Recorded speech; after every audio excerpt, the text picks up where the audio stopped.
సెంటర్కి వచ్చి ఎస్వి మోహన్ రెడ్డిని సిద్ధార్థ రెడ్డిని అరెస్ట్ చేయాలట.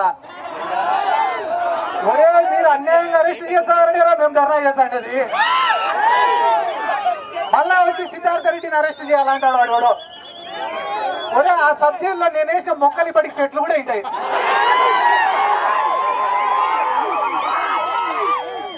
మళ్ళా కొత్తగా వచ్చి వీళ్ళు నాకు సబ్జెక్టుని పరిచయం చేస్తామంటే ఇక నవ్వేదానికే ఏడ్చేదానికే ఇవన్నీ సిగ్గుండాలన్నా.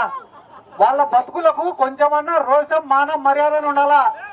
ఎస్వి మోహన్ రెడ్డిని అరెస్ట్ చేసినా ఒక అర్థం, సిద్ధార్థ రెడ్డిని అరెస్ట్ చేసినా ఒక అర్థం కాదన్నా. అమ్మాయి కూడా ఆ పిల్లోడు సతీష్ అనే పిల్లోడిని రోజు స్టేషన్ కాడికి తిప్పుదంటే మన ఇళ్లలో పిల్లలు లేరా అన్న. ఒక పిల్లోడు చచ్చిపోతే ఆ కుటుంబంలో ఎంత క్షోభ ఉంటుందో వీళ్ళకేం తెలుసా నా డబ్బు నెటోళ్ళకి. రోజు